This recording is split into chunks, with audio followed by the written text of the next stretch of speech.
Salut à tous. Alors aujourd'hui je vais vous faire une petite vidéo pour une carte mère de PC portable, un Asus X751. Le symptôme c'est qu'il ne détecte plus le bloc d'alimentation et du coup il charge plus la batterie.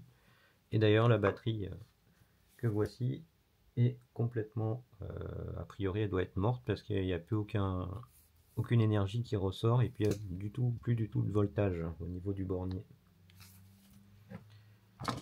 Donc pour cette carte mère que voici, donc qu'est-ce que j'ai fait au début? J'ai commencé en fait à pister un petit peu les circuits. Donc j'ai commencé à noter un petit peu en partant du jack d'alimentation. Alors je précise, quand je fais des cartes mères comme ça, de type PC portable, j'ai toujours un truc au poignet là pour être relié à la terre. Je ne sais plus comment ça s'appelle, bref. Donc j'ai un petit peu analysé donc où allait le plus. Le plus en fait il va au premier composant là qui est un premier MOSFET et ensuite un deuxième MOSFET et ensuite une résistance de 10 milliohms qui sert en fait de chaîne de courant. Et après j'ai noté plus pour voir en fait toute la piste plus générale qui va notamment à la batterie par ce biais là. Et après au reste de la carte mère, au processeur, etc. Donc voilà, donc j'ai commencé à mesurer en fait les différents voltages et avant j'ai téléchargé les docks de ce petit composant Texas Instruments ainsi que des MOSFET pour récupérer leur brochage. Et donc qu'est-ce que j'ai fait en premier? J'ai vérifié tout bêtement,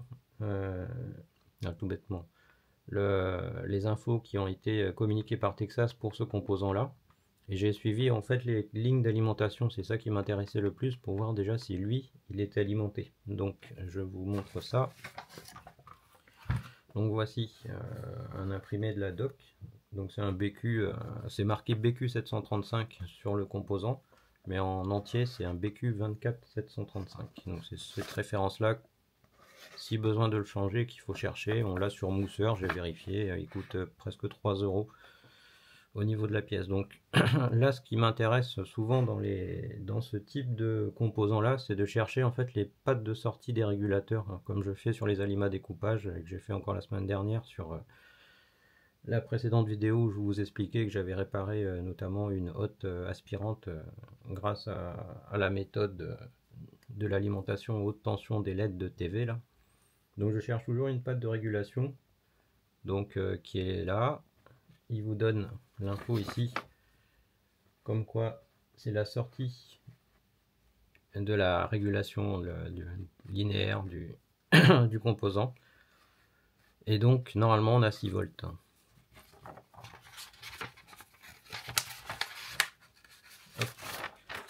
Donc j'ai juste imprimé les pages qui m'intéressaient, donc c'est-à-dire le tableau des infos générales du composant, donc notamment justement la patte qui m'intéressait le plus, la patte de régulation. Donc elle doit être comprise entre 5,5 et 6,5. Et en typique, ici, hop, 6. Voilà. Et là, j'ai imprimé aussi le schéma typique de ce composant-là, qui est utilisé lors de son utilisation en fait. Donc on retrouve exactement la topologie qu'on a ici sur la carte mère, c'est-à-dire les deux MOSFET qui sont juste ici, qui sont en fait les deux qui sont là et là. Et la sortie ici, on la retrouve. Alors je sais pas si on va bien la voir ici. Et puis il y a la diode en fait, comme ils expliquent dans la doc, ça fait un bon repère. Donc ils expliquent qu'il faut une diode là, une BAT54 ici, et un condo qui va à la masse. Donc la BAT54 en fait qui relie la patte juste à côté. Donc en fait on retrouve tout ça sur la carte mère de l'Asus. Donc ici. Voilà, donc l'espèce de BAT54, alors je vais pas regarder qu'est-ce que c'était, mais bon ça reste une diode. Et on la retrouve du coup à la sortie de la patte concernée qui est là. Qui est donc la patte numéro 16. Voilà. Donc sur cette patte là, le premier truc que j'ai fait après l'avoir branché, c'est de vérifier au moins si on avait à peu près 6 volts ici. Et on a effectivement avec le multimètre calibré qui est là, on a 6003 volts en sortie de cette patte là. Donc j'ai éliminé un problème éventuel de ce composant là, puisque sa sortie de régulateur fonctionne. Donc après je me suis attaqué aux deux MOSFET et en fait je les ai dessoudés, j'ai changé. Donc là il y a deux MOSFET neufs et c'était bien ça la panne. Voilà, donc je vais juste vous montrer vite fait. Et c'est dommage, j'ai oublié de faire une copie de l'oscilloscope, mais j'avais mis l'oscilloscope en sortie juste après le shunt, ici là où j'ai mis des plus partout. On voyait en fait là, une tentative de démarrage, ça faisait un pic comme ça, et après ça dégringolait direct, et ça faisait que ça toutes les 3-4 secondes. Un pic, 19 volts, dégringolade, pic, 19 volts, dégringolade, pic, 19 volts, dégringolade, et à peu près toutes les 3 secondes. Et on voyait aussi la consommation au niveau de l'alimentation sur laquelle je l'ai mise, hein, c'est ma Raiden, la RD 6600P que j'utilise, 6006P que j'utilise depuis un paquet d'années maintenant, avec le firmware spécifique qui n'est pas celui officiel. Voilà, donc là je vais vous montrer rapidement. Donc quand je mets l'alimentation sur le jack, hop, voilà, donc jack, alimentation le jack d'origine, ma sortie d'alim de labo. Donc je l'allume, hop, et là, voilà, on a un signe de vie qui montre que la carte mère reçoit bien maintenant son 19 volts sur tout le rail ici. Et je vais vite fait vous montrer le 6 volts que j'avais déjà décelé justement avant le changement des MOSFET. Donc pour ça c'est assez simple pour les mesures. Moi j'utilise une méthode, voilà, on va dire pour me mettre à la masse. Alors, on peut rester par exemple sur un moins comme ça, et puis après promener l'autre pointe où on veut mesurer. Alors moi j'ai tendance à être un peu flemmard, et du coup j'utilise cette méthode là avec un câble USB là comme ça. Donc en fait je mets tout bêtement le moins sur le croco. Hop, voilà. Et le port USB sur un des USB du PC. Dans le bon sens. Voilà. Là on peut vite fait vérifier qu'on a bien la continuité. Donc par exemple sur le moins de la pile, là. Donc il y a la pile, le moins est là. Voilà, donc on a bien la continuité à 0 et quelques ohms. Voilà.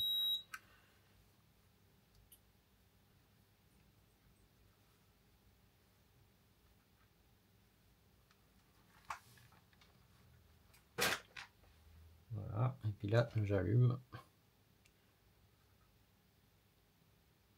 Voilà, on a 6004.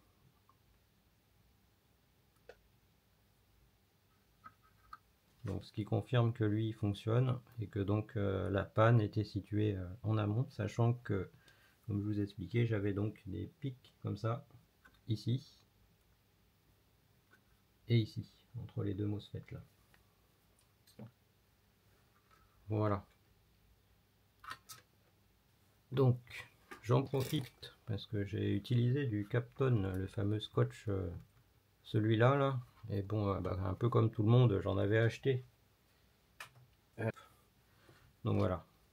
Donc ça, celui-là c'est du Amazon, et celui-là c'est vraie source d'Elec. Donc déjà, on voit une légère différence de teinte entre les deux.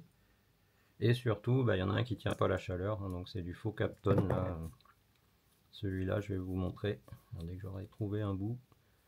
Malheureusement, je me suis aussi fait avoir sur ça. Ça arrive malheureusement à tout le monde, on s'y attend pas forcément.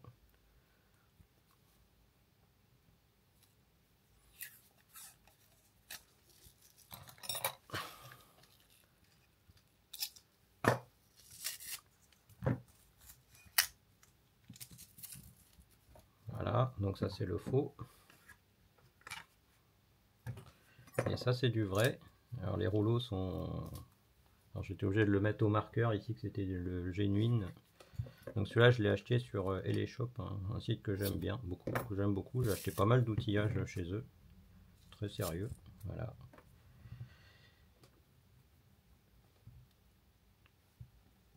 Hop. Voilà. Et puis on va tout bêtement prendre la station air chaud et envoyer 390 degrés, c'est parti.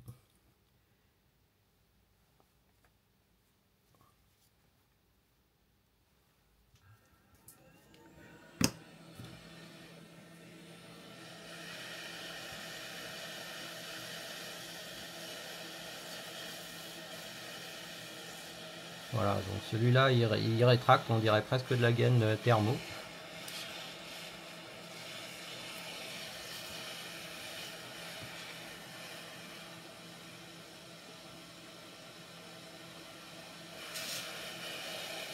Voilà, et puis si je fais la même chose ici, celui-là il bouge pas. Voilà, c'est flagrant la différence. Et à l'usage c'est une catastrophe, celui-là il ne protège rien du tout. Celui-là c'est impeccable. Voilà, vous voyez, je pense que je le laisse encore plus longtemps. Hein.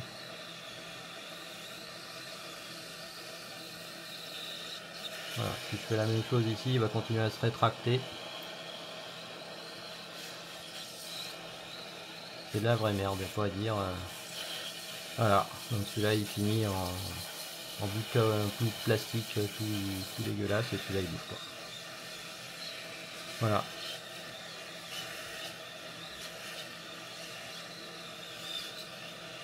Donc faites attention, hein, comme à chaque fois pour n'importe quel achat, de bien vérifier les sources. Voilà. Le vrai et le fake. En direct. Voilà, donc j'ai bossé avec celui-là jusqu'à il y a quand même plusieurs mois et en me demandant toujours pourquoi il rétrécissait autant. Jusqu'au jour où j'ai passé une commande de plusieurs outils et je me suis dit je vais acheter un rouleau avec. Et ben surprise, c'est du vrai. Ou plutôt surprise, celui-là c'est le faux. Voilà. Et puis, je vais vous montrer aussi ma dernière petite acquisition dans les trucs de test. Je reprends la carte mère. Alors, hop.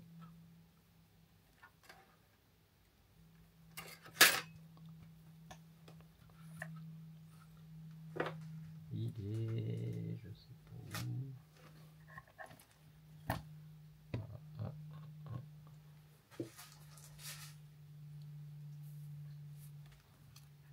Ah, voilà.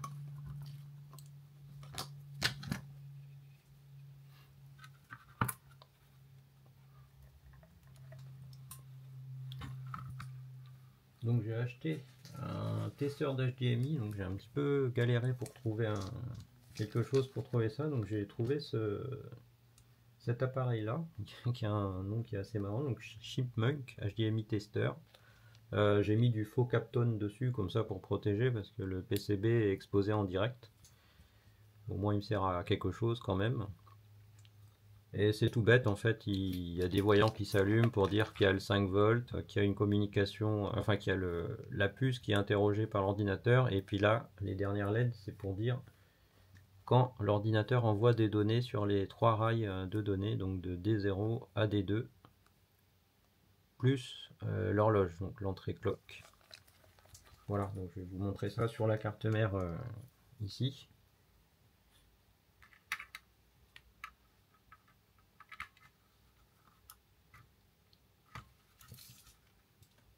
Alors je pense que l'HDMI n'a jamais dû servir sur ce PC là parce qu'il est raide, raide.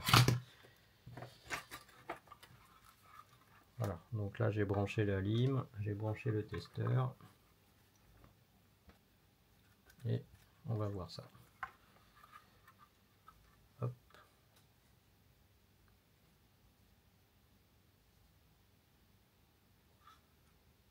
Ah, j'ai oublié le bouton.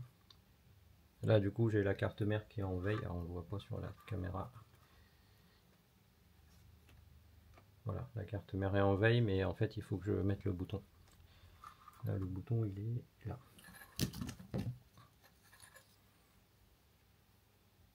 Et le bouton il est là.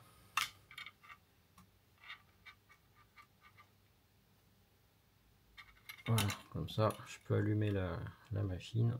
Alors je m'amuse pas moi à court-circuiter parce que j'ai pas cherché où étaient les bons brochages, donc on va rester tranquille avec le bouton. Alors on voit à peu près Voilà, le petit testeur.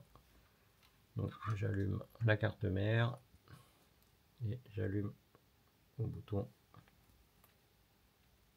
Voilà. Ah, voilà. J'ai appuyé trop vite. Ah, bon. Ah, limitation de courant. Je pense que j'ai mis trop bas. Je vérifie. Ah, c'est ça. J'ai mis. Ouais, je vais monter à 2 ampères. Hop, voilà. Ah, c'est mieux. Ouais, j'avais limité à 0,3 par sécurité. L'alimentation, du coup, l'alimentation a fait son boulot. Voilà, donc là, on voit effectivement qu'il y a le 5 volts et qu'il y a l'interrogation de l'EDID, donc c'est en fait les informations des caractéristiques d'un écran, donc c'est l'espèce de puce de BIOS en fait qui a, enfin pas de BIOS mais de PROM qu'il y a dans tous les écrans pour donner en fait les infos sur la résolution, la diagonale, etc., etc. Par contre, bah, comme on n'est pas démarré sur le système, bah, il n'y aura pas de communication supplémentaire qui va se faire. Voilà. Donc, mais ça permet quand même de vérifier que l'HDMI est alimenté et que le DID est interrogé. Voilà, ça sera tout pour ce soir. Allez, à bientôt, salut!